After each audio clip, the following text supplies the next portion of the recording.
Elon Musk کس طرح بین الاقوامی سیاست میں مداخلت کر رہے ہیں۔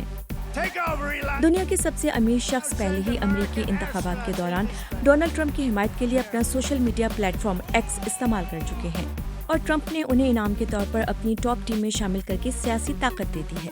ایلون مسک دوسرے ممالک میں اپنا سیاسی اثر و رسوخ بڑھانے کے لیے ایکس استعمال کر رہے ہیں۔ اگلے ماہ جرمنی میں ہونے والے انتخابات سے قبل مسک نے انتہائی دائیں بازو کی جماعت AfD پارٹی کی حمایت یہ کہہ کر کی کہ صرف وہ ہی جرمنی کو بچا سکتی ہے۔ برطانیہ میں وہ براہ راست وزیر اعظم کو چیلنج کر رہے ہیں اور انہوں نے پوچھا کہ کیا امریکہ کو برطانوی عوام کو وہاں کی ظالم حکومت سے آزاد کروانا چاہیے۔ اور برازیل میں مسک نے ابتدا میں ایکس پر غلط خبروں کے پھیلاؤ کو محدود کرنے کا عدالتی حکم ماننے سے انکار کیا اور اس معاملے میں پیچھے ہٹنے سے قبل جج پر جمہوریت تباہ کرنے کی کوشش کا الزام بھی لگایا۔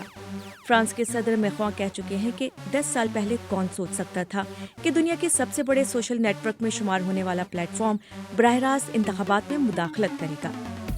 ایلون مسک کا خلا اور الیکٹرک گاڑیوں کی دنیا میں اثر و رسوخ پہلے ہی جانا پہچانا ہے۔